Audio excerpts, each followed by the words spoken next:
بسم اللہ والصلاة والسلام علی رسول اللہ اما بعد فاعوذ باللہ من الشیطان الرجیم بسم اللہ الرحمن الرحیم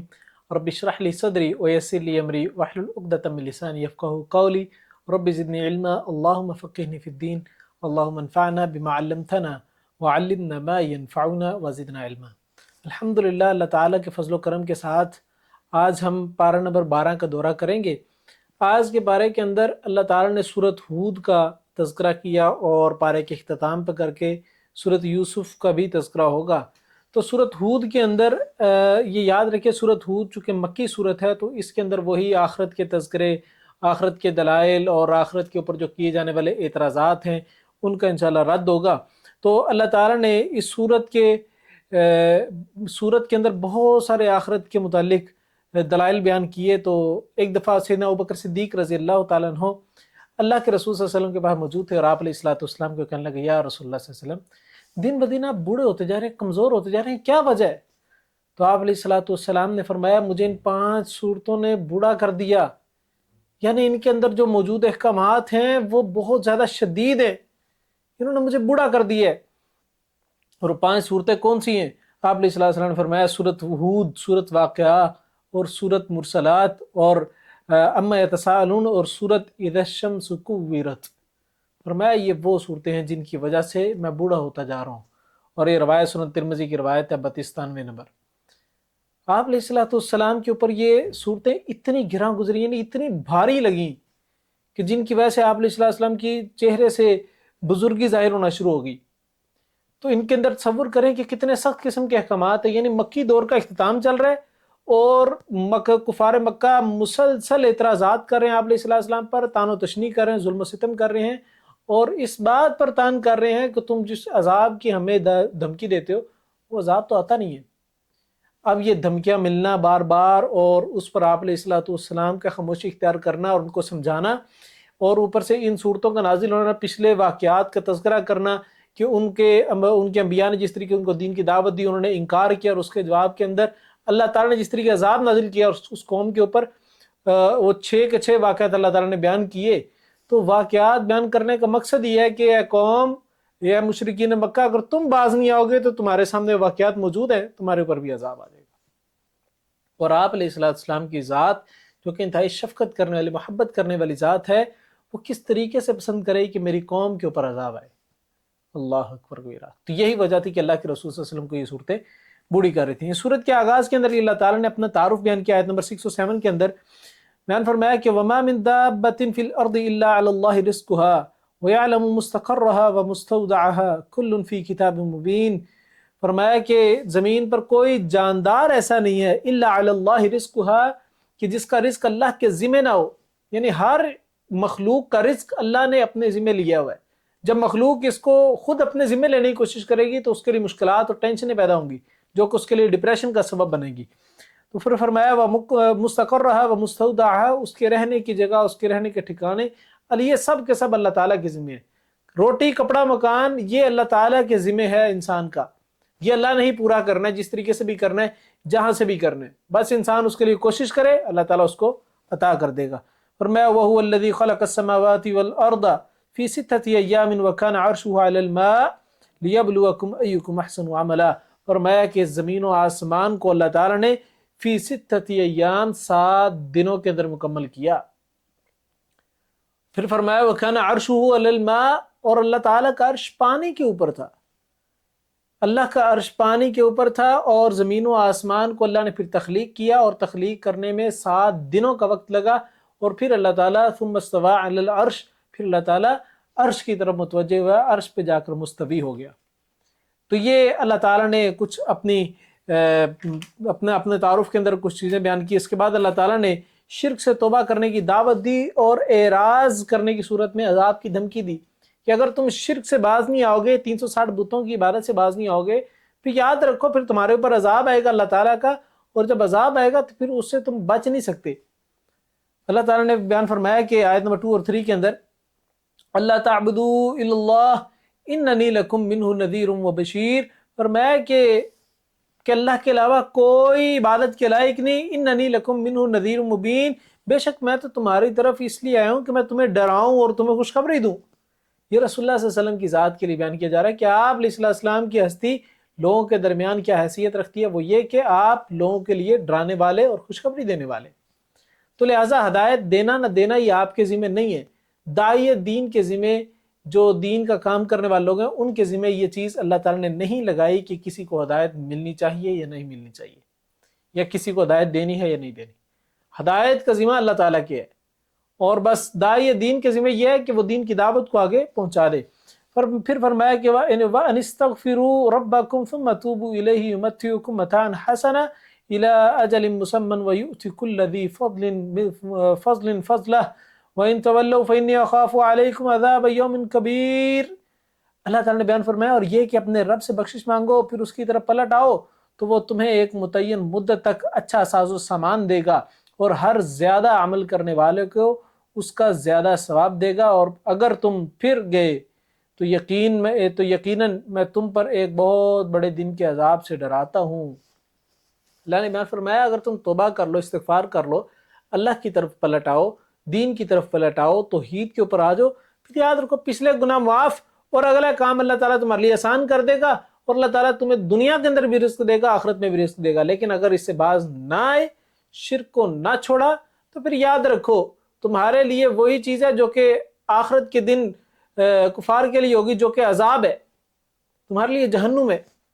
کیونکہ جنت میں تو صرف جانے والے وہ ہوں گے جنہوں نے قولوا لا الہ الا اللہ کہا ہوگا، لا الہ الا اللہ کہہ دیا اور اس کے بعد عمل صالح کیا، وہ صرف جنت میں جائیں گے۔ یہ ایک بیسک ریکوائرمنٹ ہے، لا الہ الا اللہ محمد رسول اللہ، یہ بیسک ریکوائرمنٹ ہے جنت میں داخلے کی۔ اگر کوئی شخص یہ ریکوائرمنٹ پوری نہیں کرتا، باقی لاکھ وہ نیک اعمال کرتا رہے، اس کا کوئی عمل اللہ کے ہاں قابل قبول نہیں، اور وہ جنت میں نہیں جا سکتا۔ تو اللہ تعالیٰ نے رسول اللہ صلی اللہ علیہ وسلم کی نافرمانی پر عذاب آنے کے متعلق بیان فرمایا کہ اللہ کا عذاب آئے گا تمہارے اوپر، لیکن یہ لوگ مسلسل اس کا انکار کر رہے ہیں، اور یہ رسول اللہ صلی اللہ علیہ وسلم کی رسالت کو نہ جانچنے کا بھی طریقہ کار نے یہ رکھا، وہ کہتے ہیں کہ یہ رسول سچا ہے ہی نہیں۔ کیوں؟ کیونکہ ہمیں جس عذاب کی دھمکی دیتا ہے اور یہ کہتا ہے پچھلے انبیاء کی رسولوں نے اپنے لوگوں نے رسولوں کی مخالفت کی، نافرمانی کی، تو اس کی وجہ سے اللہ کا عذاب ہے۔ ہم بھی تو کتنے عرصے نافرمانی کر رہے ہیں، ہمارے بھی کیوں نہیں عذاب آ رہا ہے؟ اس کا مطلب کہ یہ رسول جھوٹا ہے، نعوذ باللہ من ذالک۔ یعنی انہوں نے رسالت کو چیک کرنے کا، رسالت کو جانچنے کا طریقہ کار یہ رکھ لیا، کرائٹیریا یہ رکھ لیا۔ اللہ تعالیٰ نے آیت نمبر 8 کے اندر بیان فرمایا وَلَئِنْ أَخَّرْنَا عَنْهُمُ الْعَذَابَ إِلَىٰ أُمَّةٍ مَّعْدُودَةٍ لَيَقُولُنَّ مَا يَحْبِسُهُ أَلَا يَوْمَ يَأْتِيهِمْ لَيْسَ مَصْرُوفًا عَنْهُمْ وَحَاقَ بِهِمْ مَا كَانُوا بِهِ يَسْتَهْزِئُونَ۔ فرمایا اور بلا شبہ اگر ہم ان سے عذاب کو ایک گنی ہوئی مدت تک مؤخر کر دیں تو یقیناً ضرور کہیں گے اسے کیا چیز روک رہی ہے، سن لو جس دن وہ ان پر آئے گا تو ان سے ہٹایا جانے والا نہیں، اور انہیں وہ چیز گھیر لے گی جس کا وہ مذاق اڑایا کرتے تھے۔ اللہ نے فرمایا کہ ایک مدت تک عذاب کو مؤخر کرنا اس بات کی دلیل نہیں ہے کہ عذاب آئے گا ہی نہیں آئے گا۔ عذاب تو بلکہ آ کے رہے گا اگر تم رسولوں کی نافرمانی کرو گے، لیکن یہ جو عذاب مؤخر کیا جا رہا ہے اللہ تعالیٰ کی طرف سے ایک کرم ہے کہ اللہ نے تمہارے لیے عذاب مؤخر کیا، تمہیں مہلت دیا کبھی بھی توبہ کر لو، لیکن توبہ نہیں کرتے تو یہ عذاب آ جائے گا، اور پھر جب عذاب آئے گا پھر اس سے بچنے والا کوئی شخص نہیں ہوگا۔ اللہ تعالیٰ نے آخرت کے عذاب کے انکار کرنے والوں کو دھمکی دی، آیت نمبر 9 سے لے کے 9 اللہ تعالیٰ نے آخرت کا عذاب سے انکار کرنے والوں کو دھمکی دی آیت نمبر 19 اور 20 کے اندر۔ پھر فرمایا الذین یصدون عن سبیل اللہ ویبغونها عوجا، وہ لوگ جو اللہ کے راستے سے لوگوں کو روکتے ہیں، ویبغونها عوجا، اور اس میں ٹیڑھ پن تلاش کرتے ہیں، یعنی الٹی سیدھی باتیں اندر سے گھڑتے رہیں گے کہ بھئی یہ ایسے ہے تو ویسے کیوں نہیں ہے، یہ وسیلہ اگر رسول کے لیے مختص ہے تو پھر اس کے لیے ہمیں کیوں دعا کرنے کہا گیا۔ مطلب فضول قسم کی لوجک نکالیں گے کہ عبادت اللہ کی کرنی ہے تو اس میں انسانیت کا کیا فائدہ، تمہیں کیا فائدہ ہو رہا ہے، اللہ کو عبادت کی کیوں ضرورت ہے، فضول اس طرح کے سوالات کھڑے کرتے ہیں۔ فرمایا وَهُمْ بِالْآخِرَةِ هُمْ كَافِرُونَ، اور یہ آخرت کا انکار کرتے ہیں، یہ لوگ یہ کہتے ہیں کہ مرنے کے بعد دوبارہ زندہ نہیں ہونا۔ فرمایا اولئک، یہی لوگ ہیں، لم يكونوا معجزین فی الارض وما كان لهم من دون اللہ من اولیاء یضاعف لهم العذاب ما كانوا يستطيعون السمع وما كانوا يبصرون۔ اللہ تعالیٰ نے بیان فرمایا یہ لوگ کبھی بھی زمین میں عاجز کرنے والے نہیں، اور نہ کبھی ان کے لیے اللہ کے سوا کوئی مددگار ہیں، ان کے لیے عذاب دگنا کیا جائے گا، وہ نہ سننے کی طاقت رکھتے ہیں اور نہ دیکھا کرتے ہیں۔ اللہ نے فرمایا یہ اللہ کو عاجز نہیں کر سکتے، اللہ کو مجبور نہیں کر سکتے، اللہ کو عذاب سے روک نہیں سکتے۔ یہ جو کئی آ رہے ہیں نا کہ ہمارے پہ عذاب آ جائے، عذاب آ جائے، عذاب آ جائے، جب آیا تو ان کو لگ پتہ جائے گا اور اس ٹائم ان کے لیے بچنے کا راستہ کوئی نہیں ہوگا۔ کیوں؟ کیونکہ یہ اسے بچ سکتے ہی نہیں ہے۔ اللہ تعالیٰ تو ان کی ایک ایک بات کو سن رہا ہے، جان رہا ہے، سمجھ رہا ہے کہ یہ لوگ کہاں سے بات کر رہے ہیں، کون سی بات کر رہے ہیں، کس طریقے سے رسول کی نافرمانی کر رہے ہیں۔ اللہ نے ایک ایک لفظ کے بدلے بدلہ لینا ہے، تو اس ٹائم کس طریقے سے عذاب سے بچیں گے۔ اس کے بعد اللہ تعالیٰ نے انسان کے متعلق بیان فرمایا کہ انسان اصل میں میانہ روی اختیار کرنے والا نہیں ہے۔ انسان شروع سے ہی شدت پسند رہے، یا وہ کسی نہ کسی ایکسٹریم پر ہوتا ہے، یا لیفٹز میں سے ہوتا ہے، یا پھر رائٹ سائڈ میں رہنے والے لوگوں میں سے ہوتا ہے، وہ کسی ایک سائڈ پہ رہنے والے لوگوں میں سے ہوتا ہے۔ تو اگر اس کو آسانی پہنچتی ہے تو تمام تکالیف کو بھول جاتا ہے، تکالیف کوئی آتی ہے آسانی کے بعد تو تمام قسم کی آسانیوں کو بھول جاتا ہے، یعنی ہر لحاظ سے وہ پیک کے اوپر رہتا ہے، شدت کے اوپر رہتا ہے۔ اللہ تعالیٰ نے آیت نمبر 9، 10 اور 11 کے اندر بیان فرمایا وَلَئِنْ أَذَقْنَا النَّاسَ مِنَّا رَحْمَةً ثُمَّ نَزَعْنَاهَا مِنْهُ فَإِنَّهُ لَيَئُوسٌ كَفُورٌ۔ اور یقیناً اگر ہم انسان کو اپنی طرف سے کوئی رحمت چکھائیں پھر اسے اس سے چھین لیں تو بے شک وہ یقیناً نہایت نا امید، بے حد ناشکرا ہے۔ اللہ نے بیان فرمایا کہ انسان کو جب کوئی اللہ تعالیٰ رحمت چکھاتا ہے تو پچھلے تمام قسم کے جو ان سے نا وہ تکالیف کو بھول جاتا ہے، وہ مشکلات کو بھول جاتا ہے، وہ آزمائشوں کو بھول جاتا ہے، لیکن جیسے ہی آزمائش کوئی آتی ہے وہ تمام آسانیوں کو بھول جاتا ہے، یعنی درمیان میں نہیں رہتا، اللہ تعالیٰ کا شکر نہیں ادا کرتا، اللہ تعالیٰ کے حکم کے اوپر صبر نہیں کرتا، بلکہ وہ ہمیشہ جو ان سے ہے وہ مصیبت کے اندر رہتا ہے۔ اس کے بعد اللہ تعالیٰ نے مشرکین مکہ کا تذکرہ کیا کہ مشرکین مکہ شاید یہ سمجھتے تھے کہ ہمارے پر مال کی بہت زیادہ فراوانی ہے، ہمارے پاس مال بہت زیادہ ہے، مال و دولت بہت زیادہ ہے، تو شاید ہمارے پہ اللہ تعالیٰ کا خاص کرم اور فضل ہے۔ حالانکہ ان کو یہ بات سمجھ نہیں آتی تھی کہ مال کی فراوانی کا ہونا یہ اللہ کے فضل و کرم کی دلیل نہیں ہے، اللہ کی رضامندی کی دلیل نہیں ہے۔ مال دے کر بھی اللہ تعالیٰ آزماتا ہے، مال لے کر بھی اللہ تعالیٰ آزماتا ہے، لیکن وہ اس بات کو سمجھنے پہ تیار نہیں، اور ان کو یہ بات سمجھ نہیں آتی کہ اصل چیز انسان کے اعمال ہیں، کہ انسان کون سے اعمال کرتا ہے۔ جو عمل انسان کرے گا اللہ تعالیٰ کل قیامت کے دن اس کا پورا اجر عطا فرمائے گا۔ اور اسی بات کا تذکرہ اللہ تعالیٰ نے آیت نمبر 15 اور 16 کے اندر فرمایا کہ من کان یرید الحیات الدنیا وزینتها نوفی الیہم اعمالہم فیہا وہم فیہا لا یبخسون۔ فرمایا کہ جو لوگ دنیا کی زندگی کو چاہتے ہیں، دنیا کے مال و دولت کو چاہتے ہیں، دنیا کی زینت کو چاہتے ہیں، نوفی الیہم اعمالہم فیہا، تو ہم اس میں اس کے اعمال کو اس کے اعمال کا بدلہ اس کو پورا دیں گے، تو ہم اس کے اعمال کا بدلہ اس کو پورا دیں گے۔ فرمایا وہم فیہا لا یبخسون، اور وہ اس میں کسی قسم کی کمی نہیں کی جائے گی۔ اولئک الذین لیس لہم فی الآخرۃ الا النار، اور میں ایسے لوگوں کے لیے تو آخرت کے اندر سوائے آگ کے کوئی چیز نہیں ہوگی، یعنی ان کو صرف آگ کے اندر ہی ڈالا جائے گا۔ وحبط ما صنعوا فیہا وباطل ما كانوا یعملون، فرمایا کہ اور ان کے جو ان سے اعمال ہیں وہ اللہ تعالیٰ ضبط کر لے گا، ان کے اعمال ان کے پاس رہیں گے ہی نہیں۔ کیوں؟ کیونکہ انہوں نے تو ساری اللہ کی نافرمانی کی ہے، انہوں نے ساری زندگی جو ان سے ہے وہ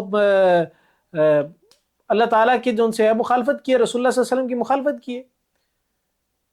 تو انہوں نے جتنی چیزیں کی ہیں وہ ساری کرنے کا فائدہ ہی کوئی نہیں ہے۔ انہوں نے صرف اور صرف اپنی دنیا کے اندر آخرت کے لیے آگ کے علاوہ کچھ نہیں سمیٹا، آگ کے علاوہ کچھ نہیں بھیجا،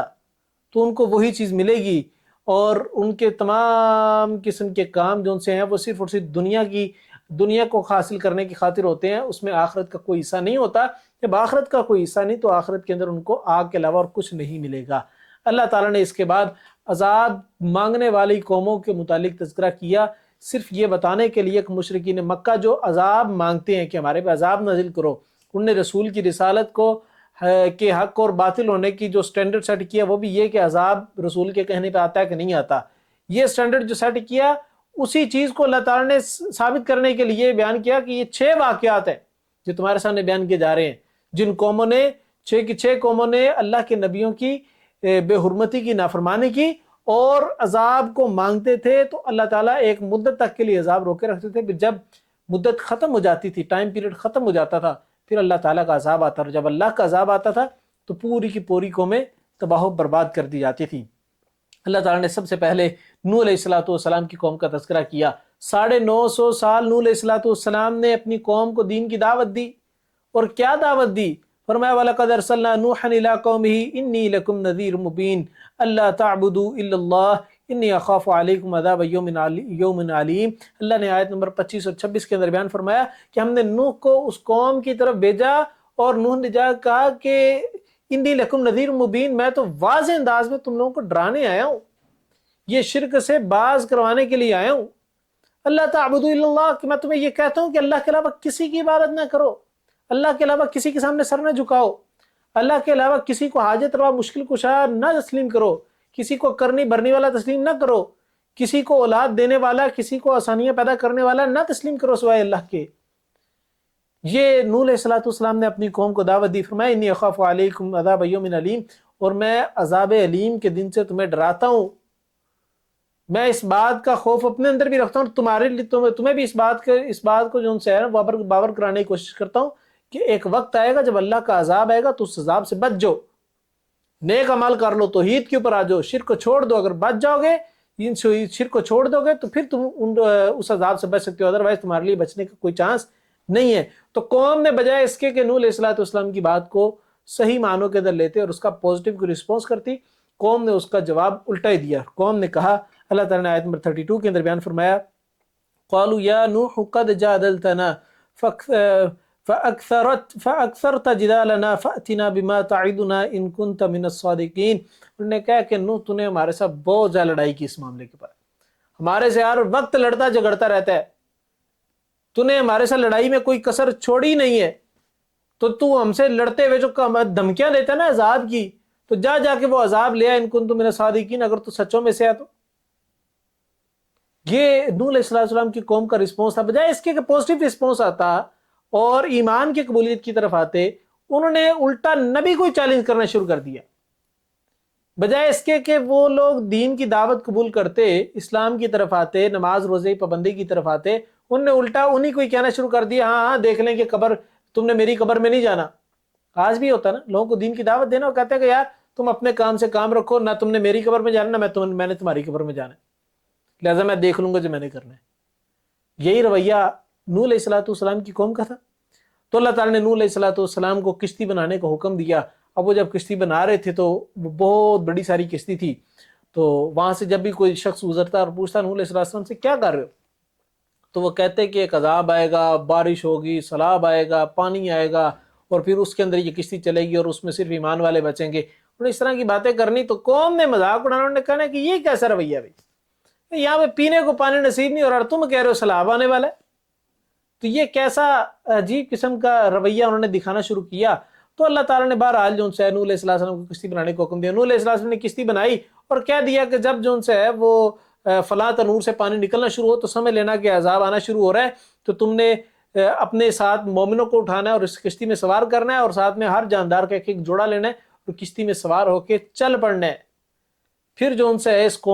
کس قوم کے پر عذاب آئے گا، ساری کی ساری دنیا ملیا میٹ ہو جائے گی اور صرف وہ لوگ بچیں گے جو لوگ اس کشتی کے اندر سوار ہوں گے۔ تو جب کشتی کے اندر سوار ہوئے تو اللہ تعالیٰ نے نوح علیہ السلام کو کہا تھا کہ میں تیرے اہل کو ہی بچا لوں گا، تیرے ماننے والوں کو بچاؤں گا، تیرے خاندان کو بچاؤں گا۔ نوح علیہ السلام نے جب دیکھا اپنے بیٹے کو تو وہ بیٹا ان کا ایک پہاڑ کے اوپر چڑھ رہا تھا اور کہہ رہا تھا، اللہ تعالیٰ نے آیت نمبر 42 اور 43 کے اندر یہ نقشہ کھینچا، وہ کہہ رہا تھا کہ میں یہ پہاڑ کے اوپر چڑھ جاؤں گا۔ تو نوح علیہ السلام نے کہا میرے بیٹے، میرے پیارے بیٹے، میری بات مان لو، اللہ کی طرف آ جاؤ اور اس کشتی میں سوار ہو جاؤ، استغفار کر لو۔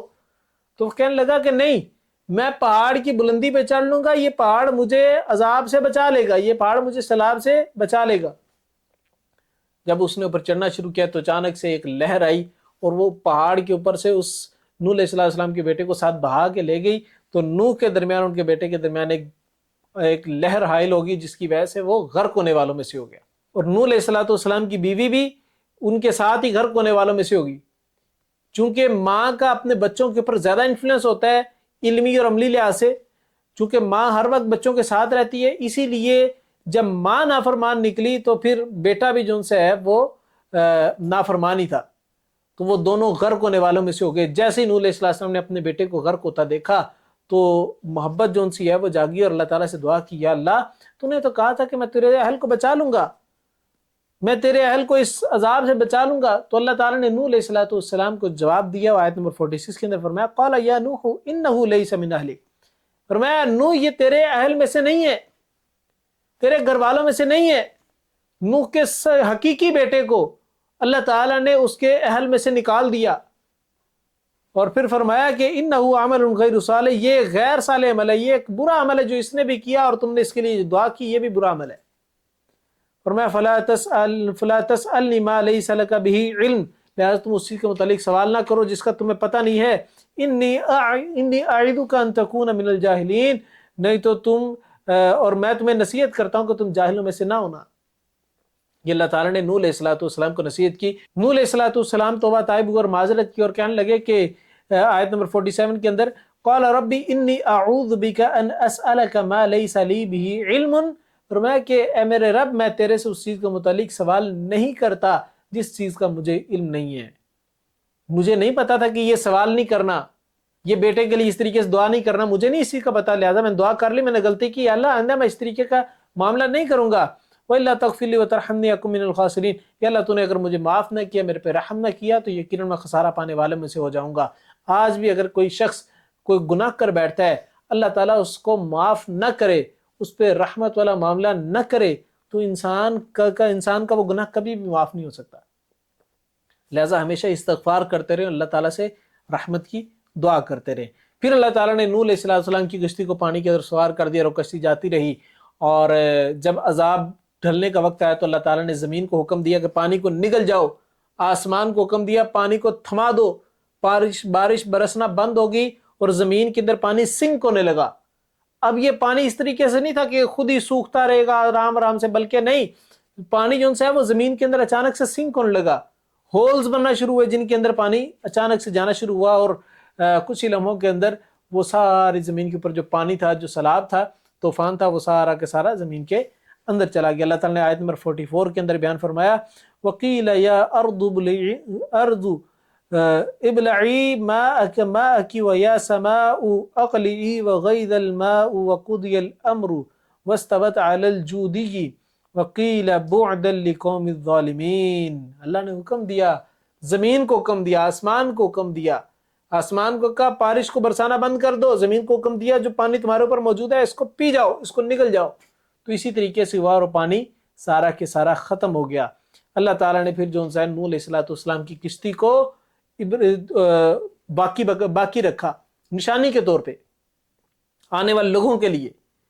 کہ ایک وقت تھا جب لوگوں نے اللہ کی نافرمانی کی، کفر و شرک کے اوپر آئے تو اللہ نے عذاب دیا، اور پھر عذاب میں سے جن لوگوں کو بچایا ان لوگوں کے بچانے کی نشانی اللہ تعالیٰ نے پوری دنیا کے سامنے رکھ دی ہو کشتی کی صورت میں. دنیا کے اندر دو چیزیں اللہ تعالیٰ نے باقی اس طریقے سے رکھی، ایک فرعون کی لاش اور دوسرا نوح علیہ السلام کی کشتی. اللہ تعالیٰ نے آیت نمبر 13 اور 15 کے اندر بیان فرمایا وَحَمَلْنَاهُ عَلَى ذَاتِ أَلْوَاحٍ وَدُسُرٍ تَجْرِي بِأَعْيُنِنَا جَزَاءً لِمَنْ كَانَ كُفِرَ وَلَقَدْ تَرَكْنَاهَا آيَةً فَهَلْ مِن مُدَّكِرٍ. اور ہم نے اسے تختوں اور میخوں والی کشتی پر سوار کر دیا جو ہماری آنکھوں کے سامنے چل رہی تھی، اس شخص کے بدلے کی خاطر جس کا انکار کیا گیا تھا، اور بلا شبہ یقیناً ہم نے اسے ایک نشانی بنا کر چھوڑا، تو کیا ہے کہ کوئی نصیحت حاصل کرنے والا. اب یہ وہ چیز ہے کہ اللہ تعالیٰ نے اس کشتی کو ہی باقی رکھا تاکہ آنے والے لوگوں کے لیے عبرت بن جائے کہ جو لوگ اللہ کی نافرمانی کریں گے وہ اس طرح سمندر میں غرق ہو جائیں گے، اور جو لوگ اللہ تعالیٰ کے حکم کی فرما برداری کریں گے، رسول کی حق مانیں گے، ان کے لیے اس طریقے سے اللہ اسباب پیدا کرے گا اور بڑے طوفان میں سے عذاب کے اندر سے اللہ نکال کے باہر لے جائے گا. اس کے بعد اللہ تعالیٰ نے ہود علیہ السلام کی قوم عاد کا تذکرہ کیا. یہ قوم یقیناً بہت زیادہ بڑے جسموں والی اور بہت مضبوط قوم تھی، بہت زیادہ قوت والی قوم تھی، اور یہ ایک وقت تھا کہ یہ مسلمان تھے، سارے فرما بردار تھے، لیکن پھر بعد کے اندر اس قوم نے اللہ کی نافرمانی شروع کی اور شرک و کفر کے اوپر آگے. تو اللہ تعالیٰ نے اپنے نبی کو ہود کو بھیجا اس قوم کے اندر اور کہا کہ دین کی دعوت دو. تو آیت نمبر 50 کے اندر اللہ بیان فرماتے ہوئے اِلَىٰ عَادٍ أَخَاهُمْ هُودًا، تو عاد کی طرف ان کے بھائی ہود کو بھیجا. قَالَ يَا قَوْمِ اعْبُدُوا اللَّهَ مَا لَكُم مِّنْ إِلَٰهٍ غَيْرُهُ إِن كُنتُمْ إِلَّا مُفْتَرُونَ. کہا کہ میری قوم اللہ کی عبادت کرو، اس کے سوا کوئی تمہارا معبود نہیں، تم محض جھوٹ باندھنے والے ہو. یعنی اللہ پر جھوٹ باندھتے ہو کہ اللہ نے اپنے ساتھ ان لوگوں کو شریک بنایا ہے. اللہ نے اپنے ساتھ یہ جو ہے فلاں پیر کو رکھا ہے، فلاں پیر کو رکھا ہے، فلاں پیر کو رکھا ہے، اور فلاں پیر یہ جو ہے رزق دینے والا ہے، فلاں پیر اولاد دینے والا ہے، فلاں پیر جو ہے نا وہ مصیبت کو ٹالنے والا ہے، فلاں پیر جو ہے نا مصیبت سے نکالنے والا ہے، فلاں پیر قسمت کو بہتر بنانے والا ہے، فلاں حاجت روا ہے، فلاں مشکل کشا ہے۔ یہ ساری بکواس ہے، یہ سب جھوٹ مانتے ہو تم۔ ایک اللہ واحد یہ سارے کام کرنے والا ہے۔ تو قوم نے فوراً جواب دیا، قال یا ہود ما جئتنا ببینۃ وما نحن بتارکی آلہتنا عن قولک وما نحن لک بمؤمنین۔ انہوں نے کہا کہ ہود تو ہمارے پاس کوئی واضح دلیل لے کر نہیں آیا، اور ہم اپنے معبودوں کو تیرے کہنے سے ہرگز چھوڑنے والے نہیں، اور نہ کسی طرح تجھ پر ایمان لینے والے ہیں۔ انہوں نے کہا کہ نو تیرے کہنے پر، ہود تیرے کہنے پر ہم اپنے خداؤں کو چھوڑ دیں؟ جس طرح آج آپ لوگ آپ کو دین کی دعوت دی جائے، کوئی لوگوں کو دین کی دعوت دی جائے جو مشرک ہیں، جو شرک کے اوپر آ رہے ہیں، جو درباروں میں جا کے سجدے کرتے ہیں، ان کو دین کی دعوت دے تو کہتے ہیں کہ تم لوگ کہنے پر ہم اپنے سارے یہ چیزیں چھوڑ دیں؟ یہ کیسے ممکن ہے؟ ہمارے آباء اجداد کرتے رہے ہیں، ہم ان چیزوں کو چھوڑ نہیں سکتے، یہ ہمارے خون کے اندر شامل ہو چکی ہیں چیزیں۔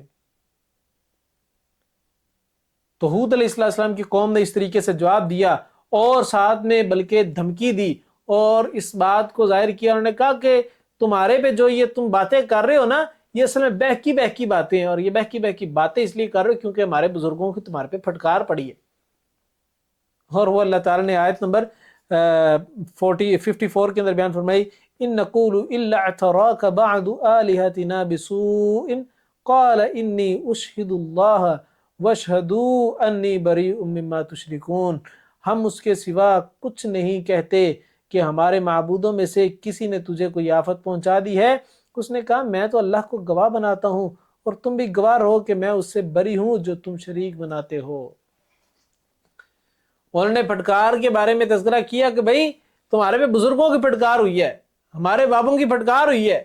جس طرح آج بھی لوگ کہتے ہیں کہ جناب یہ یہاں پر جو ہے نا یہ پیر صاحب کے دربار کو ختم نہیں کرنا، اس درخت کو نہیں کاٹنا، اس ٹالی کو نہیں کاٹنا، نہیں تو تم اپاہج ہو جاؤ گے، نہیں تو پیر صاحب تمہاری جو ہے نا وہ بھینسوں کے اندر سے دودھ ختم کر دیں، خشک کر دیں گے، بارش برسنا بند ہو جائے گی، عذاب آنا شروع ہو جائیں گے، تمہیں کوڑی کا مرض لگنا شروع ہو جائے گا، تمہیں مرغی کے دورے پڑنا شروع ہو جائیں گے اگر تم نے پیر صاحب کی گستاخی کی تو۔ اب اس طریقے کا رویہ رکھنا شروع ہو گئے تو اللہ تعالیٰ نے تو کلیئرلی جو ان سے ہے نا اس بات کو کلیئر کر دیا، اور کہا کہ ان کے اوپر تو ہوا کا عذاب آیا، اللہ نے ان کے اوپر عذاب نازل کیا۔ آیت نمبر 54 کے اندر بیان فرمایا، وَلَمَّا جَاءَ أَمْرُنَا نَجَّيْنَا هُودًا وَالَّذِينَ آمَنُوا مَعَهُ بِرَحْمَتٍ مِنَّا۔ اللہ نے فرمایا جب اللہ کا ان کے اوپر فیصلہ ہو گیا عذاب کا کہ ان کے اوپر عذاب آنا ہی آنا ہے، اس قوم میں تباہ ہونا ہی ہونا ہے، تو اللہ نے فرمایا میں نے ہود کو اور اس کے ساتھ ایمان والوں کو بچا لیا اپنی رحمت سے، وَنَجَّيْنَاهُم مِّنْ عَذَابٍ غَلِيظٍ، اور ان کو ایک غلیظ قسم کی اور ایک سخت ترین اور گندے قسم کے عذاب سے اللہ تعالیٰ نے بچا لیا، اور بہت سخت قسم کا عذاب تھا جو اس قوم کے اوپر آیا تھا۔ وہ اللہ تعالیٰ نے عذاب کی تفصیل سورۃ الحاقہ کے اندر بیان فرمائی کہ ان کے اوپر جو عذاب آیا وہ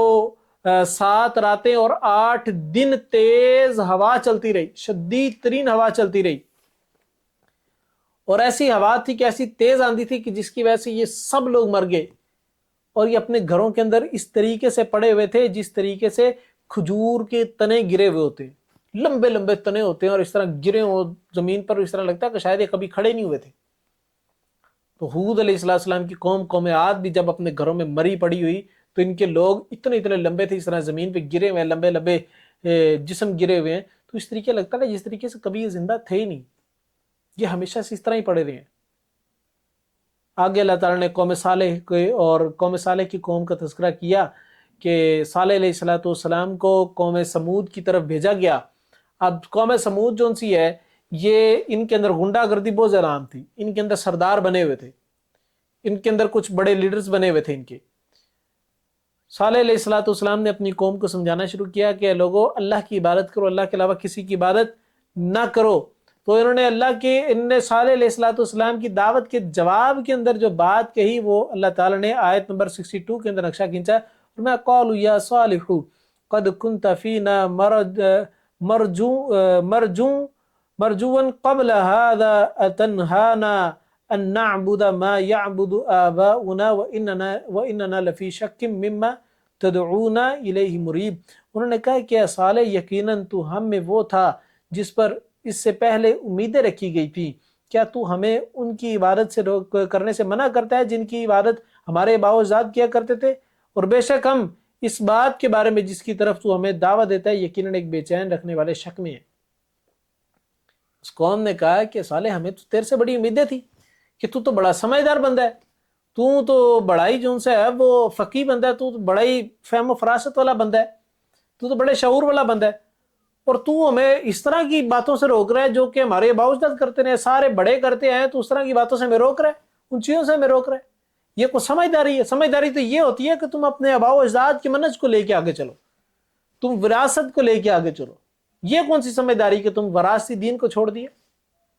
اب یہ ایک ایموشنلی بلیک میلنگ بھی تھی اور ساتھ میں ایک تان و تشنی بھی تھی کہ تم صالح علیہ السلام کو کہ تم نے جو ان سے ہے وہ اپنے آباء و اجداد کے دین کو چھوڑا ہے۔ تو جب صالح علیہ السلام کی قوم نے صالح علیہ السلام سے اس بات کی درخواست کی کہ ٹھیک ہے ہم ایمان لیں گے اگر تم جو ان سے ہے یہ اس پہاڑ کے اندر سے ایک اونٹنی کو نکال دو گے، وہ اونٹنی جو کہ حاملہ اور بڑی ساری اونٹنی ہو اور وہ ہمارے سامنے بچے کو جنم دے۔ صالح علیہ السلام نے اللہ سے دعا کی، اللہ نے معجزہ دکھایا کہ اس پہاڑ وہ پہاڑ پھٹا، اس کے اندر سے ایک بڑی ساری اونٹنی نکلی، اور نکلی تو اس نے ایک بچے کو جنم دیا۔ اب وہ اونٹنی بڑی اتنی تھی کہ وہ زمین پہ چلتی پھرتی تھی، کھاتی پیتی تھی۔ اللہ نے حکم دیا کہ یہ جہاں پر جائے جو مرضی کھائے پیے، اس کو تم نے نہیں روکنا، اور اگر اس کو تنگ کیا، اس کو مارا، اس کو نقصان پہنچایا تو اللہ کا بڑا شدید ترین عذاب آئے گا۔ تو قوم پہلے کچھ دن تو برداشت کرتی رہی، اور وہ اونٹنی جس کھیت کے اندر جانا اس نے سب کچھ کھا جانا۔ اب یہ قوم ایمان کیوں نہیں لے کے آئی؟ کیونکہ انہوں نے اس چیز کا مطالبہ، اس اونٹنی کا مطالبہ ایمان کو قبول کرنے کی شرط میں نہیں رکھا تھا، انہوں نے مطالبہ اس لیے رکھا تھا تاکہ صالح علیہ السلام کو ان کی زبان کو بند کروایا جا سکے، ان کی دعوت کو بند کروایا سکے، روکا جا سکے۔ ان کو ہرانے کے لیے صالح علیہ السلام سے اس طرح کی درخواست کی۔ اور اللہ تعالیٰ کا معجزہ تو کچھ بھی ہو سکتا ہے، جب چاند ٹکڑے ہو سکتا ہے تو پہاڑ پھٹ کے اونٹنی کیوں نہیں نکل سکتی؟ تو قوم تنگ آ گئی اور قوم نے اس صالح علیہ السلام کی اونٹنی کی ٹانگیں کاٹ دی تاکہ وہ چل پھر نہ سکے۔ جیسی ٹانگیں کٹیں تو صالح علیہ السلام کے اوپر اللہ تعالیٰ کی وحی آئی اور انہوں نے اعلان کیا، جس کا نقشہ اللہ تعالیٰ نے آیت نمبر 65 کے اندر کھینچا، فَعَقَرُوهَا فَقَالَ تَمَتَّعُوا فِي دَارِكُمْ ثَلَاثَةَ أَيَّامٍ ذَلِكَ وَعْدٌ غَيْرُ مَكْذُوبٍ۔ فرمایا کہ انہوں نے اس اونٹنی کی ٹانگیں کاٹ دی، تو صالح علیہ السلام نے اپنی قوم سے کہا تمہارے پاس 3 دن کا ٹائم باقی بچا ہے، جو مزے کرنے ہیں کر لو، پھر اللہ کا عذاب آئے گا، اور جب عذاب آئے گا تو وہ اتنا شدید ہوگا تمہارے لیے بچنے کا راستہ نہیں ہوگا، کیونکہ تم لوگ جھوٹے اور تم لوگ مکار اور تم لوگ فراڈیہ قسم کے لوگ ہو، جنہوں نے دین کی دعوت کے جو نا مطالبے کے اندر کہ ہم دین کی دعوت قبول کر لیں گے اگر تم یہ معجزہ دکھاتے ہو، معجزہ بھی دکھایا تم نے پھر بھی ایمان قبول نہیں کیا، تو اللہ تعالیٰ نے فرمایا ان کے اوپر چیخ کا عذاب آیا۔ اللہ تعالیٰ نے آیت نمبر 66 اور 68 کے اندر اس بات کا نقشہ کھینچا کہ ان کے اوپر چیخ کا عذاب آیا، اور وہ صبح صبح عذاب آیا، اور بڑی زبردست قسم کی چیخ تھی، یعنی اس کی ساؤنڈ فریکوینسی اتنی ہائی تھی کہ ان کے دل پھٹ گئے، ان کے دل کے وال پھٹ گئے، ان کے دماغ پھٹنا شروع ہو گئے، ان کے جسم پھٹ گئے۔ اللہ تعالیٰ کی طرف سے اتنا شدید ترین عذاب آیا اس پوری قوم کے اوپر۔ آج بھی ہوتا ہے نا، ساؤنڈ فریکوینسی ایک خاص انداز میں ذرا نکلے تو ارد گرد کھڑکیوں کے شیشے وغیرہ ٹوٹ جاتے ہیں، تو یہاں پر بھی یہی معاملہ ہوا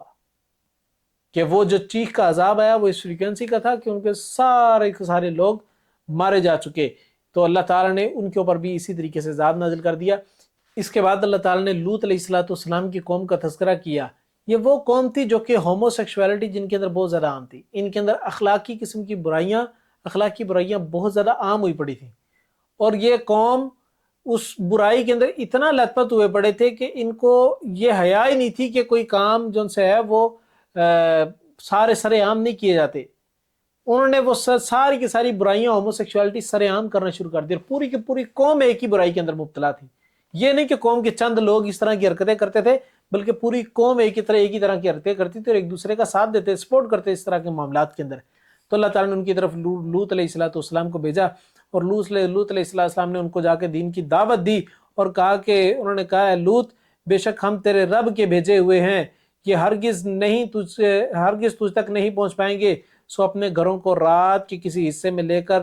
چل نکل اور تم میں سے کوئی پیچھے مڑ کر نہ دیکھے مگر تیری بیوی، بے شک حقیقت یہ ہے کہ اس پر وہی مصیبت آنے والی ہے جو ان پر آئے گی، اور بے شک ان کے وعدے کا وقت صبح ہے، کیا صبح واقعی قریب نہیں؟ پھر جب ہمارا حکم آیا تو ہم نے اس کے اوپر والے حصے کو اس کا نیچے والا کر دیا اور اس پر تہ بتہ کھنگر کے پتھر برسائے جو تیرے رب کے ہاں سے نشان لگائے ہوئے تھے، اور وہ ان ظالموں سے ہرگز کچھ دور نہیں۔ اللہ تعالیٰ نے لوط علیہ السلام کو اس کی قوم کی طرف بھیجا اور کہا کہ ان کو اس بری عادت سے روکو۔ لوط علیہ السلام ان کو روک رہے ہیں، اور اچانک یہ ہوا کہ ایک دن لوط علیہ السلام کے گھر میں دو خوبصورت نوجوان لڑکے آئے۔ جب وہ خوبصورت لڑکے ان کے مہمان کے طور پہ آئے جو کہ اس علاقے میں سے نہیں تھے، تو لوط علیہ السلام گھبرا گئے کہ میری قوم ان نوجوانوں کے ساتھ کیا کرے گی۔ تو قوم کے لوگوں نے جب خبر پھیلی کہ ہمارے علاقے میں دو خوبصورت نوجوان ہیں، بہت خوبصورت قسم کے اور جوان قسم کے، تو وہ سارے کی ساری قوم کے مرد بھاگے آئے کہ ہمیں یہ دونوں نوجوان ہمیں دے دو، ہم اس کے ساتھ اپنی جنسی ضروریات کو پورا کریں گے، اپنی خواہش کو پورا کریں گے۔ لوط علیہ السلام نے واسطے دیا کہ بھئی اس کو چھوڑ دو، ان کو چھوڑ دو، یہ میرے مہمان ہیں، کم از کم میری عزت کا خیال رکھ لو۔ تمہارے لیے تمہارے معاشرے کے اندر عورتیں ہیں، تم عورتوں سے اپنی ضرورت کو پورا کرو شادی کر کے، تم کیوں نہیں وہ کام کرتے؟ تم کیوں غیر اخلاقی برائی کی طرف جاتے ہو؟ تو وہ قوم جو سی ہے اس سے باز نہ آئی۔ تو وہ دو نوجوان جو سے لوط علیہ السلام کے گھر مہمان کے طور پہ آئے تھے، انہوں نے لوط علیہ السلام سے کہا کہ یہ لوگ کوئی نقصان نہیں پہنچا سکیں گے میں، ہم اللہ کی طرف سے بھیجے ہوئے فرشتے ہیں، اور پیغام یہ لے کے آئے ہیں کہ آپ نے آج رات کی تنہائی کے اندر اپنے آپ کو اور اپنے ساتھ جو مومنین اور اپنے گھر والوں کو لے کے یہاں سے چلے جانا ہے، اور جب چلے جانا ہے تو پیچھے مڑ کے نہیں دیکھنا، واپسی نہیں پلٹنا۔ لوط علیہ السلام کو حکم دیا، اور پھر ساتھ میں کہا کہ تمہاری بیوی جو سی ہے یہ بھی پیچھے رہ جانے پر لوگوں میں سے ہوگی، یعنی کہ جو پیچھے لوگ جن کے اوپر یہ عذاب آئے گا، جو قوم ہے، اس قوم کے ساتھ رہنے والے لوگوں میں سے تمہاری بیوی ہوگی۔ کیوں؟ کیونکہ یہ بھی نافرمان ہے۔ تو اللہ تعالیٰ نے جب ان کو لوط علیہ السلام کو حکم دیا، لوط علیہ السلام اس علاقے سے نکل گئے مومنین کو لے کے، تو اللہ تعالیٰ نے اس قوم کے پوری زمین کو اس طریقے سے اٹھا کے الٹا دے مارا، اور پھر ان کے اوپر پتھروں کی برسات کی، وہ بھی پتھر جو نشان زدہ تھے، یعنی ہر انسان کو لگنے والا پتھر اس کے اوپر اس کے نام تحریر تھا، یعنی مینشن تھا کہ یہ پتھر اسی بندے پر ہی جا کے لگنے، اور ہر بندے پر جا کے پتھر لگے اور ان کے اندر کھپتے گئے۔ کتنا دردناک قسم کا عذاب اللہ تعالیٰ نے لوط علیہ السلام کو دیا۔ اس کے بعد اللہ تعالیٰ نے شعیب علیہ السلام کی قوم کا تذکرہ کیا، جو کہ مدین اور ایکا کے علاقے والے لوگ تھے۔ شعیب علیہ السلام نے اپنے قوم کو دین کی دعوت دی، فرمایا آیت نمبر 84 کے اندر، وَإِلَىٰ مَدْيَنَ أَخَاهُمْ شُعَيْبًا، کہ ہم نے مدین کی طرف ان کے بھائی شعیب کو بھیجا۔ قَالَ يَا قَوْمِ اعْبُدُوا اللَّهَ مَا لَكُم مِّنْ إِلَٰهٍ غَيْرُهُ، تو انہوں نے کہا میری قوم، اللہ کے علاوہ کسی اور کی عبادت نہ کرو۔ وَلَا تَنقُصُوا الْمِيكَالَ وَالْمِيزَانَ إِنِّي أَرَاكُمْ بِخَيْرٍ وَإِنِّي أَخَافُ عَلَيْكُمْ عَذَابَ يَوْمٍ مُحِيطٍ، اور فرمایا کہ تم ناپ تول میں کسی قسم کی کمی نہ کرو، لین دین میں کسی قسم کی کمی زیادتی نہ کرو۔ وَإِنِّي أَخَافُ عَلَيْكُمْ عَذَابَ يَوْمٍ مُحِيطٍ، اور میں تمہارے لیے ایسے عذاب سے ڈرتا ہوں کہ کہیں تمہارے پر ایسا عذاب نہ آ جائے جو کہ تم سب کو اپنے گھیرے کے اندر لے لے، اور تم سب کے اوپر جو ان سے ہے وہ آزمائش ایک آ جائے، تم اس طرح کے عذاب سے میں تمہارے لیے ڈرتا ہوں۔ تو اس قوم نے جواب کے اندر 87 کے اندر بیان فرمایا، قال یا شعیب اصلاتک تأمرک ان نترک ما یعبد آباؤنا او ان نفعل فی اموالنا ما نشاء انک لانت الحلیم الرشید۔ انہوں نے کہا، میری شعیب علیہ السلام کی قوم نے کہا، شعیب کیا تیری نماز تجھے اس بات کا حکم دیتی ہے کہ تم ہمیں ان چیزوں سے روکو؟ تو جانے تیری نمازیں جانے، تو نمازی پریزی بندہ ہے، تو وہ کام کر، تو کون سے کاموں میں آ گیا کہ ہمیں بزنس سکھائے گا کہ ناپ تول میں کمی نہیں کرنی، لین دین میں کمی نہیں کرنی؟ یہ تو ہمیں سکھائے کہ بزنس کیسے کرنا ہے۔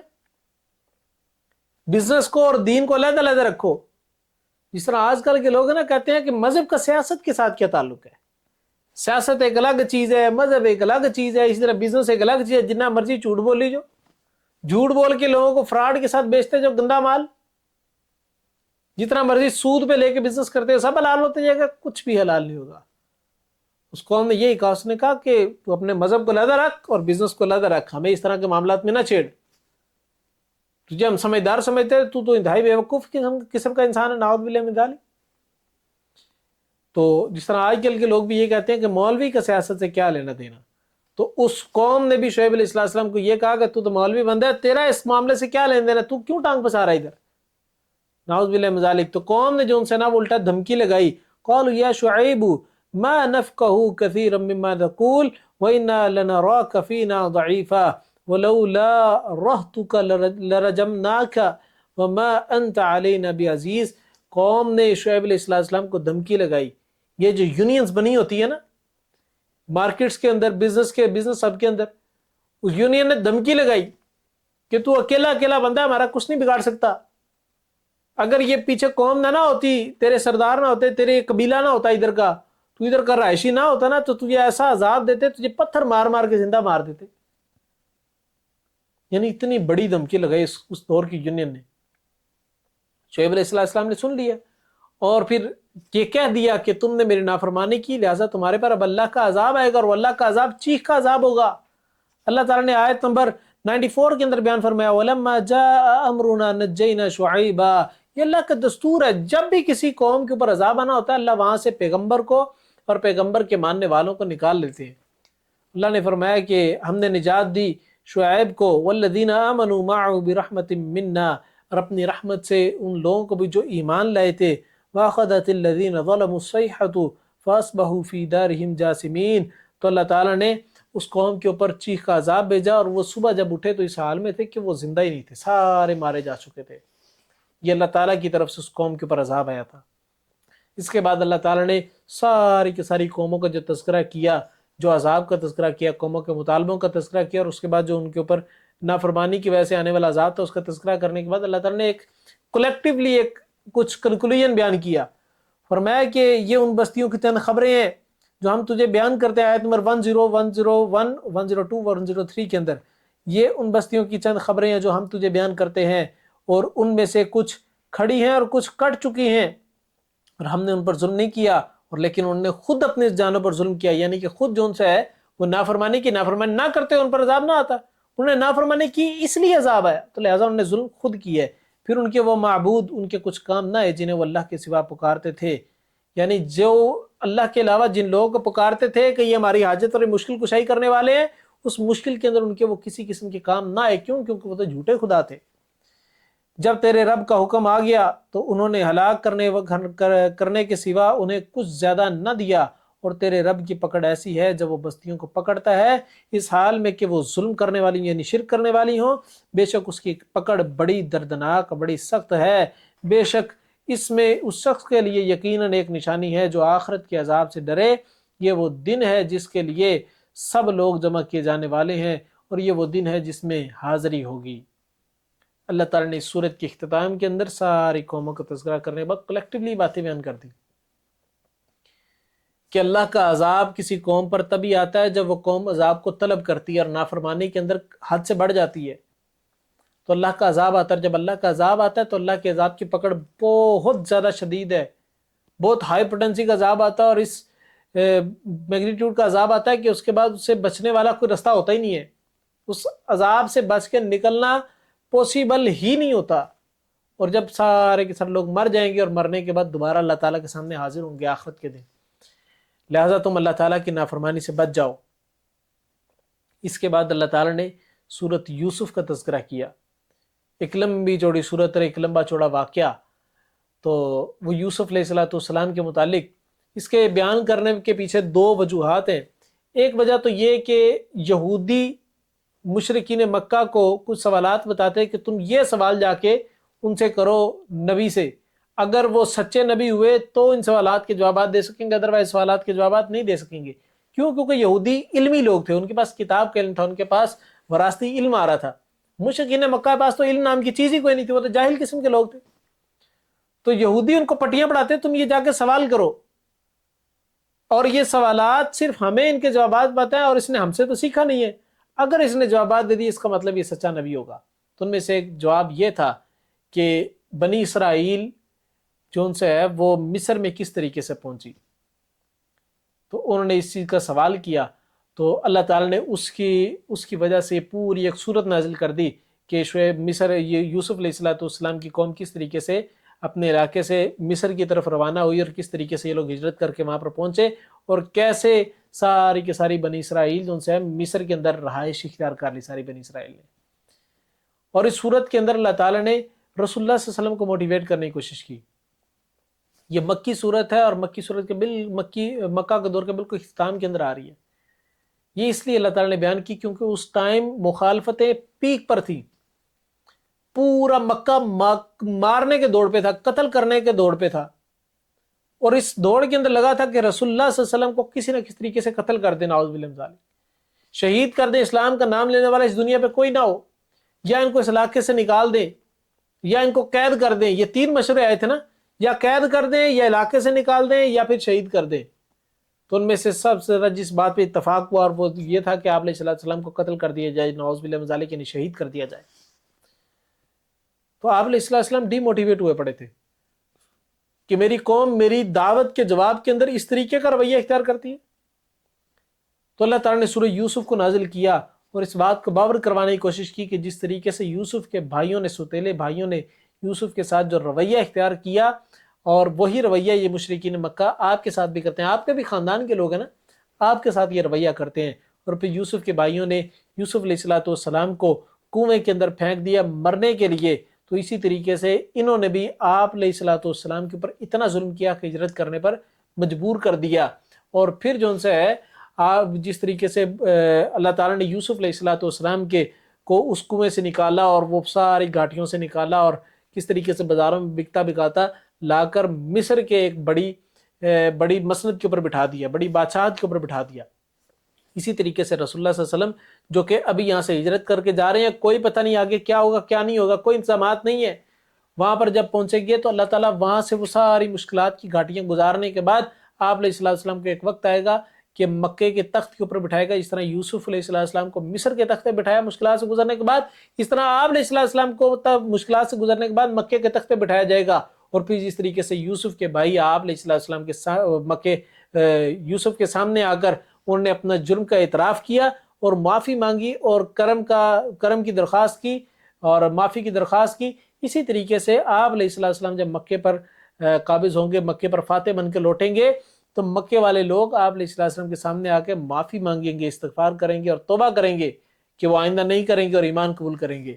یہ ساری کے ساری سینیریو اللہ تعالیٰ نے اس لیے بیان کیا تاکہ آپ علیہ السلام کو موٹیویٹ کیا جا سکے۔ تو اللہ تعالیٰ نے یوسف علیہ السلام کو خواب دکھایا، اور وہ خواب یہ دکھایا کہ 11 ستارے، سورج اور چاند یوسف علیہ السلام کو سجدہ کر رہے ہیں۔ اب یوسف علیہ السلام نے یہ خواب اپنے باپ کے ساتھ ڈسکس کیا۔ اللہ تعالیٰ نے آیت نمبر 5 اور 6 کے اندر بیان فرمایا کہ یوسف علیہ السلام کے باپ نے یعنی یعقوب علیہ السلام نے یہ بیان کیا، قال یا بنی لا تقصص رؤیاک علی اخوتک فیکیدوا لک کیدا، اے میرے پیارے بیٹے اس خواب کو اپنے دوسرے بھائیوں سے ڈسکس نہیں کرنا۔ کیوں؟ فرمایا فیکیدوا لک کیدا، وہ تیرے خلاف چال چلیں گے، وہ دیکھیں کہ یار اس کو اتنا خوبصورت خواب ہے، اور خواب کا تو یہ مطلب ہو سکتا ہے، وہ تیرے سے حسد کے اندر آئیں گے، بغض کے اندر آئیں گے، تو لہذا تو نے خواب کو ڈسکس نہیں کرنا۔ تو لہذا جب بھی آپ کوئی بڑا ایم رکھیں، کوئی بڑی سوچ رکھیں، کوئی بڑا گول سیٹ کریں، اس کو ہر بندے سے ڈسکس نہ کرتے پھریں، خاص طور پر وہ لوگ جن سے آپ کو ڈر ہے کہ یہ لوگ حسد کرتے ہیں میرے سے، ایسے لوگوں کے ساتھ تو بالکل بھی اپنی پلاننگز کو شیئر نہیں کرنا چاہیے، اپنے گولز کو شیئر نہیں کرنا چاہیے۔ فرمایا کہ ان شیطان للانسان عدو مبین، اور یہ پلاننگ اس لیے کریں گے، یہ حسد اس لیے کریں گے کیونکہ شیطان انسان کا اصلی دشمن ہے، شیطان ان کو پٹی پڑھاتا ہے۔ ویسے انسان جو ہے وہ غلطی جو ان سے نا وہ کوشش کی یہ ہوتی ہے وہ غلطی نہ کرے، لیکن شیطان پٹیاں پڑھاتا ہے تو انسان غلطی کرتا ہے۔ فرمایا وَكَذَلِكَ يَجْتَبِيكَ رَبُّكَ وَيُعَلِّمُكَ مِن تَأْوِيلِ الْأَحَادِيثِ وَيُتِمُّ نِعْمَتَهُ عَلَيْكَ وَعَلَىٰ آلِ يَعْقُوبَ كَمَا أَتَمَّهَا عَلَىٰ أَبَوَيْكَ مِن قَبْلُ إِبْرَاهِيمَ وَإِسْحَاقَ إِنَّ رَبَّكَ عَلِيمٌ حَكِيمٌ۔ فرمایا اسی طریقے سے تمہارا رب تمہیں چن لے گا،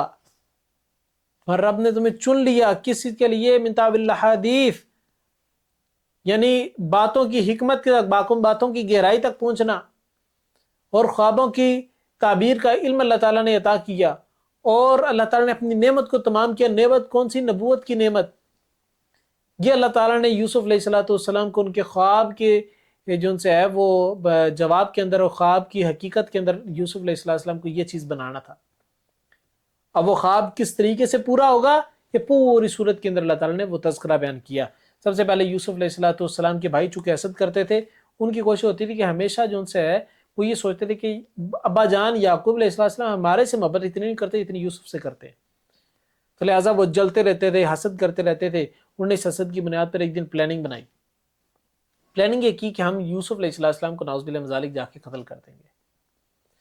اور اس کے لیے انہوں نے پلان یہ تیار کیا۔ انہوں نے کہا کہ ہم وہ اور یعقوب علیہ السلام کے پاس گئے اور جا کہا کہ ہم جو ان سے ہے وہ ایک پکنک پہ جانا چاہ رہے ہیں، تو ہم چاہ رہے ہیں کہ آپ یوسف کو بھی ہمارے ساتھ بھیجیں تاکہ ہم سب بھائی جائیں اور جا کر مزے کریں، عیاشی کریں، کھیلیں کودیں، کھائیں پیے، سارا کچھ کر کے آئیں۔ تو یوسف علیہ السلام کے باپ یعقوب نے تھوڑا سا خدشے کا اظہار کیا، لیکن بیٹوں کی ضد کی وجہ سے یوسف علیہ السلام کو ساتھ بھیج دیا۔ وہ بیٹے لے کے گئے یوسف کو اور جا کر کنویں کے اندر پھینک دیا، اس سوچ کے ساتھ کہ اس کو قتل نہ کرے، تاکہ قتل بہت بڑا جرم ہے، قتل نہ کرے، بس یوسف کو پھینک دے کنویں کے اندر، یہ راہ گزرتے کو لوگ آئیں گے قافلے اور اٹھائیں گے اور لے جائیں گے، اور جا کے بکتا بکاتا یہ کہاں سے کہاں نکل جائے گا، پھر ہمارے تک یہ پہنچے گا نہیں، ہمارا مقصد ہی پورا ہو جائے گا اور ہم قتل بھی نہیں کریں گے،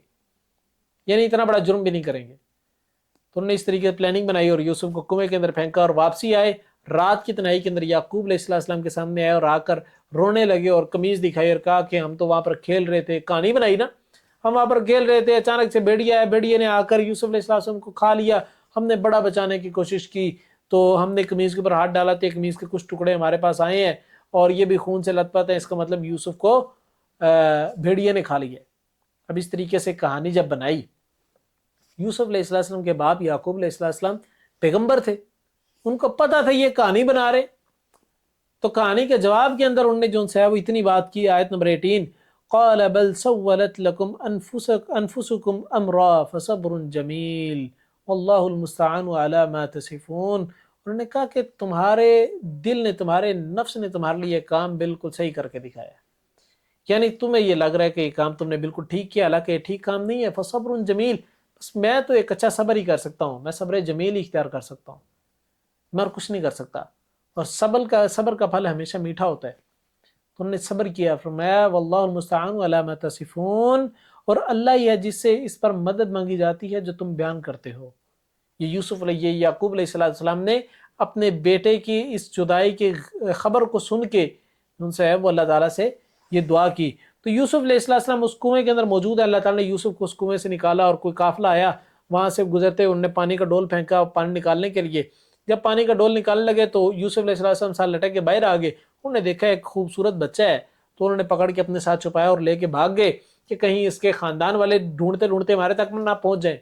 اچانک سے بھاگ گئے، اور ان کو تو خبر ہی نہیں تھی کہ یہ جو ان کے ستیلے بھائی ہیں انہوں نے لا کر جو ان سے ہے یوسف کو کنویں کے اندر پھینکا ہے۔ تو بہرحال یوسف علیہ السلام مصر گئے، اور وہاں پر بکتے بکاتے اچانک سے ایک دن یوسف علیہ السلام کی بولی کے لیے لگے کھڑے ہوئے تھے، تو عزیز مصر آیا، مصر کا بڑا بادشاہ وہ آیا، اور آ کر اس نے جو ان سے لڑکے کو دیکھا، یوسف علیہ السلام کو دیکھا، اور وہ پہچان گیا شکل و صورت سے ہی کہ یہ لڑکا کوئی عام گھر کا نہیں لگ رہا، یہ لڑکا بہت زیادہ ذہین، خوبصورت اور بہت زیادہ سیاںا لگ رہا ہے۔ تو اس نے اپنی بیوی سے کہا کہ وَكَذَلِكَ مَكَّنَّا لِيُوسُفَ فِي الْأَرْضِ وَلِنُعَلِّمُهُ مِنْ تَأْوِيلِ الْأَحَادِيثِ وَاللَّهُ غَالِبٌ عَلَىٰ أَمْرِهِ وَلَٰكِنَّ أَكْثَرَ النَّاسِ لَا يَعْلَمُونَ۔ اس نے اپنی بیوی سے کہا کہ اس لڑکے کو اپنے ساتھ رکھ لو، اس لڑکے کی اچھی پرورش کرنا اور کوشش کرنا کہ ہم اس کو اپنا بیٹا بنا لیں۔ تو بیٹا انہوں نے بنا لے کی سوچ کے ساتھ اس یوسف علیہ السلام کو اڈاپٹ کر لیا، اور کہاں پر بکنا بکانا اور کہاں پر اچانک سے عزیز مصر کے گھر چلے جانا۔ اللہ نے فرمایا اس طریقے سے ہم نے یوسف کو مصر کے اندر مصر کے اندر بادشاہ کے محل کے اندر ہم نے پناہ دی، اور ہم نے جو ان سے اس کو تعویل احادیث سکھائی، یعنی احادیث یعنی باتوں کی گہرائی تک پہنچنا سکھایا، ڈیپ تک پہنچنا سکھایا، اور ان کو خوابوں کی تعبیر کا علم سکھایا۔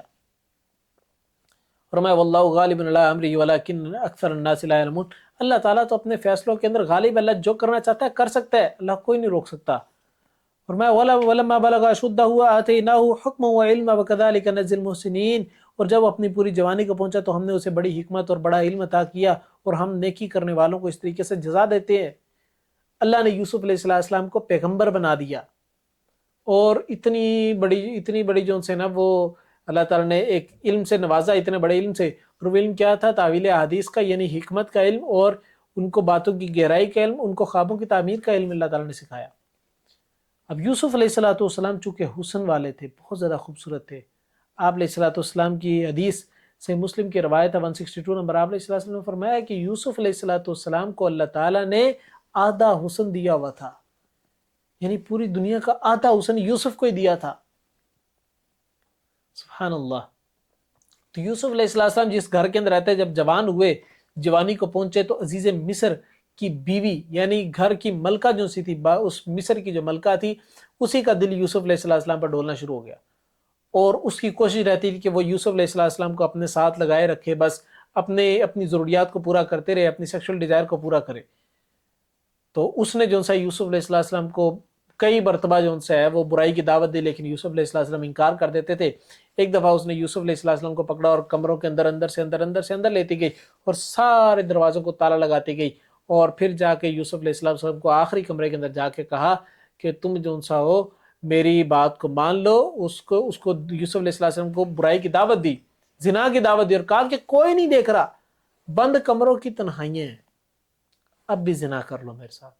اب بھی میرے ساتھ جنسی ضرورت کو پورا کر لو، اب بھی مجھے خوش کر دو۔ لیکن یوسف علیہ السلام نے کہا انی اخاف، میں اللہ تعالیٰ سے ڈرتا ہوں، اور میں جو تم بات کہہ رہی ہو میں اس سے اللہ کی پناہ میں آتا ہوں۔ ان نے فوراً اعوذ باللہ پڑھی، اور جو ان سے ہے وہ بھاگنا شروع کیا تو جس دروازے پہنچے دروازے کھلتے جاتے، اور عزیز مصر کی بیوی پیچھے بھاگ رہی ہے، اور بھاگتے بھاگتے یوسف علیہ السلام آخری دروازے پہنچے۔ جب دروازہ کھولا تو آگے عزیز مصر کھڑے تھے، بادشاہ کھڑے تھے مصر کے۔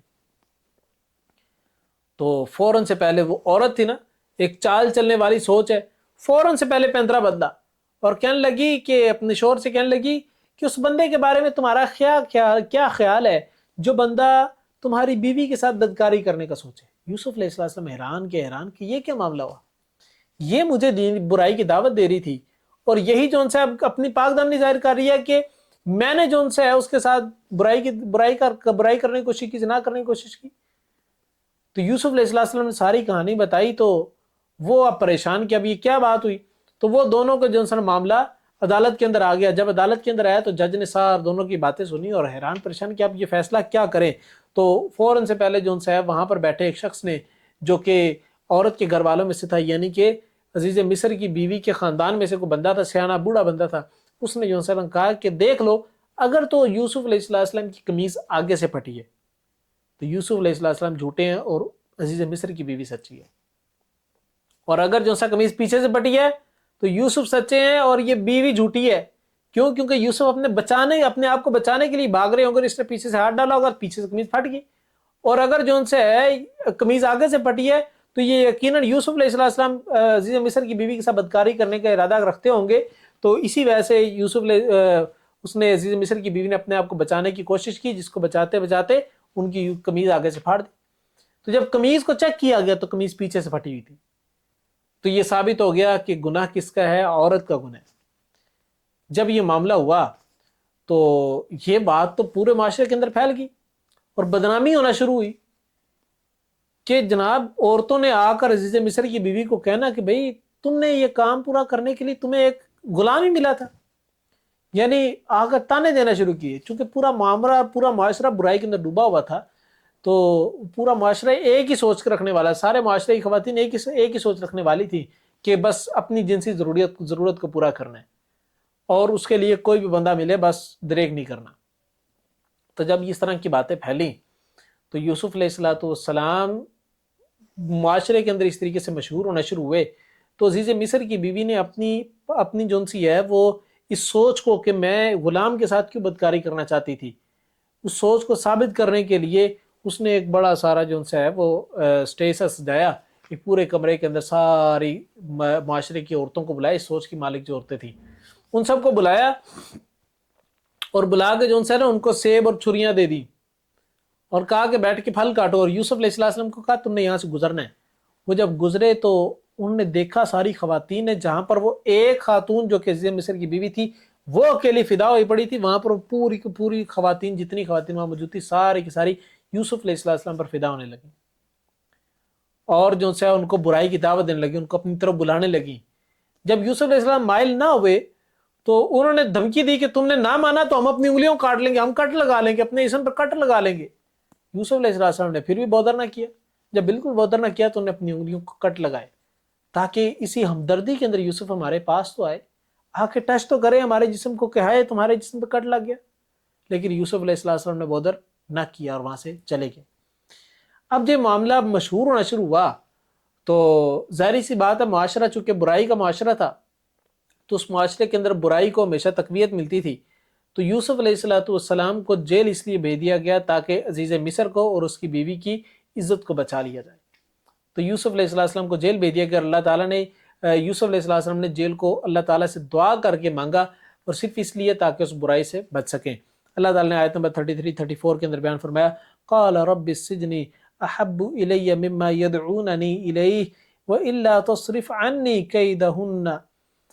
اصب الیہن واکم من الجاہلین فاستجاب له ربه فصرف عنہ کیدہن انہ هو السمیع العلیم۔ انہوں نے فرمایا کہ یوسف علیہ السلام نے اللہ سے دعا کی، یا اللہ تو سب چیزوں کا مالک ہے نا، تو مجھے اس گناہ سے بچا لے، اور جو ان سے ہے وہ جیل کے اندر بھیج دے، مجھے جیل پسند ہے اس گناہ سے زیادہ۔ یہ ہوتی ہے مومنین کی صفت، اہل ایمان کی صفت، کہ اپنے آپ کو برائی سے بچانے کے لیے وہ جیل جانا پسند کر لیں لیکن برائی کرنا پسند نہیں کریں گے۔ تو انہوں نے جو ان سے ہے وہ اپنے آپ کو بچانے کے لیے جیل جانا پسند کیا۔ تو جب جیل چلے گئے تو اللہ تعالیٰ نے ان کو خوابوں کی تعبیر بتائی تھی، وہاں پر ان لوگوں کو دین کی دعوت دینا شروع کی، کچھ لوگ موجود ہوتے تھے، انہوں نے اپنی تعبیر پوچھی تو دو لوگ تھے، جن ایک شخص وہ تھا جو کہ عزیز مصر کو جو ہے وہ کھانا کھلایا کرتا تھا، باورچی تھا، اور دوسرا وہ جو شراب نچوڑ کے پلایا کرتا تھا۔ تو یوسف علیہ السلام نے دونوں کو ان کے خوابوں کی تعبیر بتائی اور کہا کہ تم جو سا ہو، جو روٹیاں یعنی باورچی تھا اس کو کہا کہ تمہیں جو سے ہے سزائے موت سنا دی جائے گی، دوسرا وہ شخص جو شراب نچوڑ کے پلاتا تھا اس کو کہا تمہیں بچا لیا جائے گا، اور ان کو دین کی دعوت دی، اللہ کی توحید کی دعوت دی، اور پھر کہا کہ جس کو بچا لیا جائے گا نا اس بندے سے کہا کہ جب تمہیں بچا لیا جائے تم باہر جاؤ تو عزیز مصر کے سامنے یعنی بادشاہ کے سامنے میرا تذکرہ کرنا، اور بادشاہ سے تذکرہ کرنا کہ وہ ایک شخص ہے جو کہ یوسف بڑے عرصے سے جیل کے اندر قید ہے، اس کے بارے میں کیا سوچا انہوں نے، یعنی وہ معاشرے کے اندر ابھی تک معاملہ تھما کہ نہیں تھما۔ تو اس طریقے کی بات یوسف علیہ السلام نے اس بندے سے کی۔ جب وہ باہر گیا تو باہر جا کر اس بات کو بھول گیا، تذکرہ کرنا بھول گیا، اور پھر ایک وقت ایسا آیا کہ بادشاہ کو ایک دن خواب آیا رات کے وقت کہ 7 موٹی تازی گائے ہیں جو کہ 7 پتلی گایوں کو کھا رہی ہیں، اور 7 سرسبز خوشے اور کچھ خوشے ایسے ہیں جو کہ خشک ہیں۔ تو اس نے تعبیر پوچھی اپنے تمام قسم کے وہاں پر موجود لوگوں سے، لیکن وہ لوگ تعبیر بتانے سے آ رہی تھے، اور انہوں نے کہا کہ یہ تو اضغاث الاحلام، یہ تو بکھرے ہوئے خواب ہیں، اس کی کوئی تعبیر نہیں ہے، یہ بس ایویں خواب آ گئے ہیں، آپ ڈسٹرب ہیں، بس ذرا ٹینشن کے اندر اس لیے آپ کو اس طرح کے خواب آ رہے ہیں۔ تو وہاں پر موجود وہ شخص جس کو جو شراب نچوڑ کے پلاتا تھا اس کو یوسف علیہ السلام نے کہا تھا تمہیں رہا کر دیا جائے گا، خواب کی تعبیر کے خواب کی تعبیر سناتے ہوئے۔ اس کو فوراً یاد آیا کہ جیل کے اندر وہ بندہ ہے یوسف جس نے ہمیں خواب کی تعبیر بتائی تھی، اور خواب کی تعبیر سچی ہو گئی تھی۔ تو اس نے فوراً عزیز مصر سے کہا کہ مجھے وقت دیں، مجھے جیل جانے کی مہلت دیں، اجازت دیں، میں جیل میں جاتا ہوں تو آپ کو جا کر ایک بندے سے خواب کی تعبیر پوچھ کے بتاتا ہوں، وہ یقیناً خواب کی تعبیر سچی ہوگی۔ جب یوسف علیہ السلام کے پاس آئے تو یوسف علیہ السلام نے اس کو خواب کی تعبیر یہ بتائی کہ 7 سال خوشحالی کے ہوں گے اور اس کے بعد 7 سال خشک سالی کے ہوں گے، تو خشک سالی کے اندر وہی تمہیں کھانے کو میسر آئے گا جو تم نے 7 سالوں کے اندر یعنی خوشحالی کے 7 سالوں کے اندر بچا کے رکھا ہوگا۔ تو لہٰذا اس طریقے کی تعبیر بتائی، تو وہ گیا اور جا کر اس نے بادشاہ کو بتائی، بادشاہ بڑا متاثر ہوا کہ یہ کس نے تعبیر بتائی، اس نے پوچھا وغیرہ تو پتہ لگا وہ تو یوسف ہے۔ تو اس نے یوسف علیہ السلام کو بلانے کا کہا کہ جاؤ جا کے یوسف کو بلاؤ۔ تو یوسف علیہ السلام نے باہر نکلنے سے انکار کر دیا اور کہہ دیا کہ نہیں میں باہر نہیں نکلوں گا، اس وقت تک نہیں نکلوں گا جب تک میری پاک دامنی کو ظاہر نہ کیا جائے۔ اللہ تعالیٰ نے آیت نمبر 50 کے اندر بیان فرمایا، قال ما خطبكن اذ راوتن یوسف عن نفسه قلنا حاش للہ ما علمنا عليه من سوء قالت امرأة العزيز الآن حصحص الحق انا راودته عن نفسه وانه لمن الصادقين. تو یوسف علیہ الصلوۃ والسلام نے باہر نکلنے سے انکار کر دیا اور کہا کہ میری پاک دامنی کو پہلے بیان کرو، پہلے ان عورتوں کو بلاؤ اور ان سے پوچھو کہ انہوں نے میرے پہ کون سے الزامات لگائے تھے اور وہ جھوٹے تھے کہ نہیں تھے۔ جب یوسف علیہ السلام کے اس مطالبے کے اوپر انہیں عورتوں کو بلایا گیا اور پوچھا گیا کیا معاملہ تھا یوسف کا تمہارے ساتھ، تو کہنے لگے قلنا حاشا للہ، ہم اللہ کی پناہ چاہتے ہیں، ہم یہ جھوٹ بولا تھا ہم نے یوسف علیہ السلام پر کہ یوسف نے جو ان سے ہمارے ساتھ بدکاری کا ارادہ کیا، حالانکہ یوسف نے تو بدکاری کا ارادہ ہی نہیں کیا، یہ تو بدکاری کا ارادہ تو ہم نے کیا تھا۔ تو اس طریقے کی بات کی تو اللہ تعالیٰ نے پھر یوسف علیہ السلام کی اس طرح پاک دامنی کو ظاہر کر دی۔ یہ وہ واقعہ جو اللہ تعالیٰ نے اس صورت کے اس پارے کے اندر بیان کیا۔ اللہ تعالیٰ سے دعا کرتے ہیں کہ اللہ تعالیٰ ہم سب کو پاک دامن رہنے کی توفیق عطا فرمائے، یوسف علیہ السلام کی سیرت کو اپنانے کی توفیق عطا فرمائے۔ میں نے اس پورے پارے کے اندر جو کچھ بیان کیا، جو صحیح بیان ہوا، وہ صرف اور صرف اللہ رب العزت کی توفیق کے سبب سے تھا، اور اگر بیان کرنے میں کوئی غلطی کوتاہی ہوئی ہے تو میرے طالب علم ہونے کی پختہ دلیل تھی۔ وآخر دعوانا ان الحمد للہ رب العالمین۔ السلام علیکم ورحمۃ اللہ وبرکاتہ۔